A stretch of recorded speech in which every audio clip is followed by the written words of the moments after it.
नमस्ते जी। वैदिक राज में आपका स्वागत है। आज का हमारा विषय है सृष्टि, प्राणी जगत, भाषा और ज्ञान की उत्पत्ति किससे हुई। आज के इस लेख के लेखक हैं वैदिक विद्वान मनमोहन कुमार आर्य, देहरादून से। आइए विषय की ओर चलते हैं।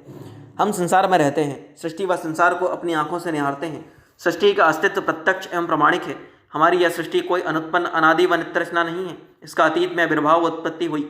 इसके अनेक प्रमाण हैं। यह सर्वसम्मत सिद्धांत है कि सहस्त्रों करोड़ों वर्ष पूर्व उत्पन्न यह सृष्टि में हम वनस्पति, अन्य प्राणी जगत को भी देखते हैं। इनका भी हमेशा से आरंभ में अस्तित्व नहीं था, बाद में अस्तित्व हुआ। सृष्टि में मनुष्य भी एक प्रमुख प्राणी है। यह पृथ्वी में अनेक स्थानों पर रहते हैं, ज्ञान और भाषा से युक्त हैं। सृष्टि के उत्पन्न होने के बाद ही जल, वायु, अग्नि आदि पदार्थ की उत्पत्ति हुई। इसके बाद अन्य वनस्पति, प्राणी जगत की उत्पत्ति हुई। सृष्टि में मनुष्यों के उत्पन्न होने पर उनके जीवन निर्वाह हेतु भाषा और ज्ञान की आवश्यकता आरंभ से ही थी। यह भाषा और ज्ञान भी मनुष्य अपने साथ लेकर उत्पन्न नहीं हुए, अपितु यहाँ उनकी उत्पत्ति के बाद उत्पन्न हुआ। यह सब पदार्थ किसके उत्पन्न हुए, यह जानना आवश्यक और स्वाभाविक है। यदि इस विषय में हम साधारण और विशेष ज्ञानी मनुष्यों से प्रश्न करें तो इसका समुचित उत्तर नहीं मिलता। इस विषय में लोग नाना प्रकार की कल्पनाएं कर उत्तर दिया करते हैं।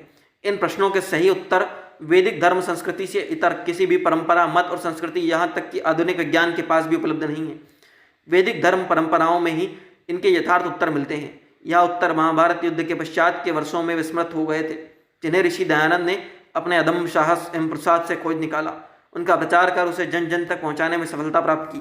हमारा सौभाग्य है कि हम इन सभी प्रश्नों की यथार्थ उत्तर जानते हैं।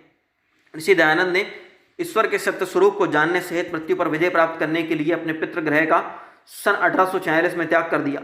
देश में घूम घूम कर उन दिनों के ज्ञानी पुरुषों, विद्वानों, धर्माचार्यों, योगियों आदि की संगति कर उन दिनों उत्पन्न समस्त साहित्य का अवलोकन कर अपनी शंकाओं और प्रश्नों के उत्तर प्राप्त करने के प्रयत्न किए।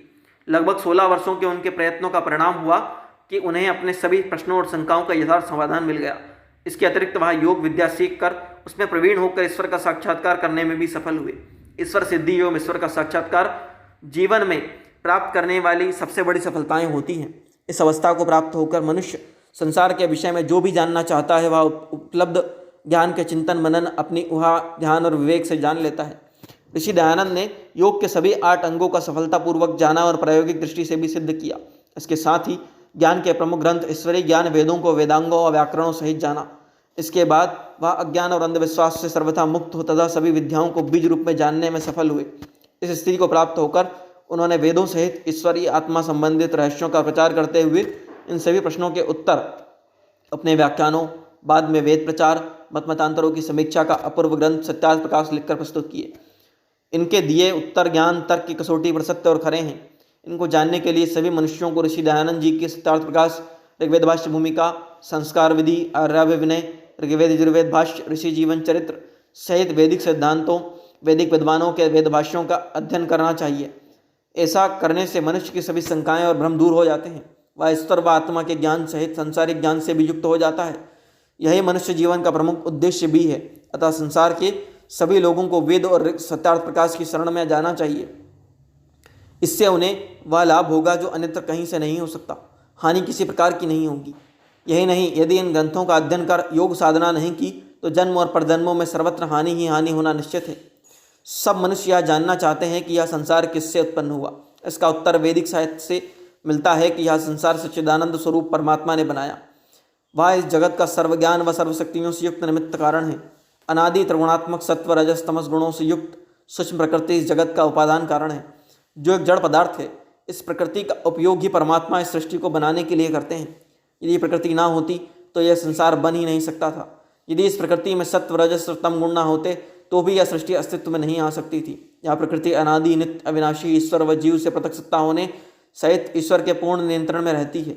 यह प्रकृति अपने आप संयोग और वियोग करने, नए पदार्थों को उत्पन्न करने में सर्वथा असमर्थ है।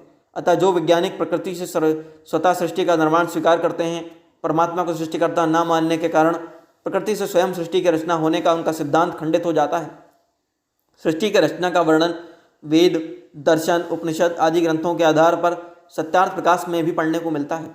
सत्यार्थ प्रकाश के 8वें समुल्लास में इन सभी ग्रंथों के आधार पर अत्यंत संक्षिप्त वर्णन ऋषि दयानंद ने किया है।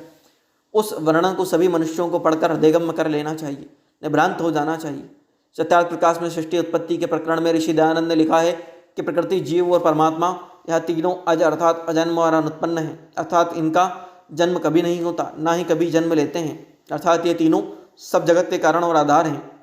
इनका उत्पत्तिकर्ता कारण व आधार कोई नहीं है।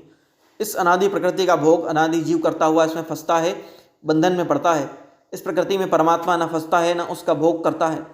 प्रकृति के लक्षण और रचना का प्रकाश डालते हुए ऋषि दयानंद कहते हैं कि सत्व, रजस, तमस अर्थात जड़ता, यह तीन गुण मिलकर जो एक संघात है उसका नाम प्रकृति है। उसमें महतत्व, बुद्धि, अहंकार, 5 तन्मात्राएं, सूक्ष्म भूत, 10 इंद्रियां, 11वां मन उत्पन्न होता है। 5 तन्मात्राओं से पृथ्वी आदि पंचभूत, ये 24, 25वां पुरुष, जीव और परमेश्वर। इनसे प्रकृति अविनाशी कारिणी, महतत्व, अहंकार और 5 सूक्ष्म भूत प्रकृति का कार्य, इंद्रियों, मन, स्थूल भूतों का कारण है। पुरुष अर्थात जीवात्मा और परमात्मा न किसी की प्रकृति अर्थात उपादान कारण है, न किसी पदार्थ के कार्य है। इस प्रकार परमात्मा ने प्रकृति से जीवों के लिए इस सृष्टि की रचना की है, वहीं इस समस्त सृष्टि को धारण कर संसार के सभी प्राणियों का पालन कर रहा है। संसार में हमें जो प्राणी जगत दिखाई देता है वह भी परमात्मा ने ही उत्पन्न किया और रचा है। परमात्मा का सत्य स्वरूप भी सबके जानने योग्य है।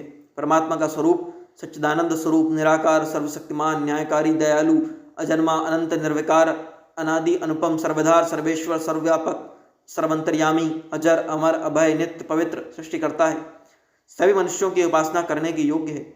ईश्वर की उपासना में ईश्वर के सत्य स्वरूप को जानना, उनके उपकारों पर विचार व ध्यान करना, उसी में मग्न होकर उसका धन्यवाद करते हुए उसमें एकाकार होने का प्रयत्न करना होता है। ऐसा करते हुए दीर्घकाल की साधना के बाद मनुष्य को ईश्वर का प्रत्यक्ष और साक्षात्कार होता है। यही मनुष्य के जीवन का परम और चरम लक्ष्य होता है। ईश्वर के विषय में यह जानना चाहिए कि वह सभी जीवों के कर्मों का साक्षी होता है, जीवों को उनके कर्मों का फल प्रदान करता है, वह जीवों को उनके सभी कर्मों का फल भुगताता है। मनुष्य अपने किसी एक कर्म भोग को नहीं छूटता, अतः मनुष्य को सावधानी पूर्वक अपने प्रत्येक कर्म को करना चाहिए। इसका कारण यह है कि कालांतर में अपने सभी शुभ और अशुभ कर्मों का फल सुख और दुख के रूप में अवश्य ही भोगना पड़ेगा। तब उसे अपने अशुभ कर्मों के कारण मिलने वाले दुख से पश्चाताप होगा। इस प्रकार हमें सृष्टि की रचना, प्राणी जगत की उत्पत्ति, परमात्मा से ही होने का समाधान वैदिक साहित्य से प्राप्त होता है, जिसे हमारी आत्मा सत्य स्वीकार करती है। यही भ्रांति रहित ज्ञान सत्य है। इसे हम सब मनुष्यों को स्वीकार करना चाहिए, इसका प्रचार भी करना चाहिए। संसार में आदि भाषा संस्कृत जैसा कि वेद में है, समस्त सत्य ज्ञान भी परमात्मा से ही प्राप्त हुआ है। वेद परमात्मा प्रदत्त ज्ञान है, जो उसने सृष्टि की आदि में अमैथुनी सृष्टि में उत्पन्न 4 ऋषियों अग्नि, वायु, आदित्य, अंगिरा को प्रदान किया था। यही ज्ञान इन ऋषियों ने ब्रह्मा जी को प्राप्त होकर परमात्मा परंपरा से आवधिक 1.96 अरब वर्ष के बाद भी उपलब्ध है। मनुष्यों की सभी शंकाओं व भ्रमों को दूर करता है। परमात्मा यदि भाषा और वेद में निहित सभी सत्य विद्याओं का ज्ञान न देता तो मनुष्य आज तक अज्ञानी ही रहते। मनुष्यों को यह सामर्थ्य नहीं है कि वह स्वयं आदि प्रथम भाषा जो संस्कृत है तथा जो परमात्मा ने वेद के द्वारा दी है उनका निर्माण कर सके। मनुष्य आदि भाषा सहित ज्ञान की उत्पत्ति करने में असमर्थ है। मनुष्यों की स्थिति तो यह है कि आज भी वह वेदों की विशिष्ट मान्यताओं को जानकर उससे लाभ नहीं उठा पा रहे हैं, भ्रम और अंधकार में जी रहे हैं। अतः मनुष्य आदिकाल व कालांतर में भाषा व वेद ज्ञान से समान किसी ज्ञान की उत्पत्ति कर सकते हैं, ऐसा असंभव है। भाषा व ज्ञान भी सृष्टि की आदि में वेदों के रूप में ही परमात्मा से मिला है। यही सत्य व यथार्थ तथ्य है। हमने ऋषि दयानंद द्वारा उद्धारित वैदिक साहित्य से मनुष्य जीवन की मौलिक शंकाओं के समाधान संक्षेप में अपनी मति से दिए हैं। पाठक महानुभाव वेद व सत्यार्थ प्रकाश आदि ग्रंथों का अध्ययन कर इन विषयों पर विस्तृत जानकारी प्राप्त कर सकते हैं। ओम। प्रस्तुत लेख के लेखक हैं वैदिक विद्वान मनमोहन कुमार आर्य, देहरादून से। इस तरह के अन्य वैदिक लेखों के लिए, प्रेरणादायक कहानियों के लिए, महापुरुषों के जीवन के प्रेरक प्रसंगों के लिए, वैदिक भजनों के लिए वैदिक राष्ट्र यूट्यूब चैनल को लाइक करें, शेयर करें, सब्सक्राइब करें, अपने कीमती सुझाव कमेंट करें तथा वैदिक भजनों, वैदिक लेखों, प्रेरणादायक कहानियों और पंचतंत्र की कहानियों की प्लेलिस्ट के लिए डिस्क्रिप्शन बॉक्स में जाएं, वहां आपको उनकी सबकी प्लेलिस्ट अवेलेबल हो जाएंगी, उपलब्ध हो जाएंगी। धन्यवाद।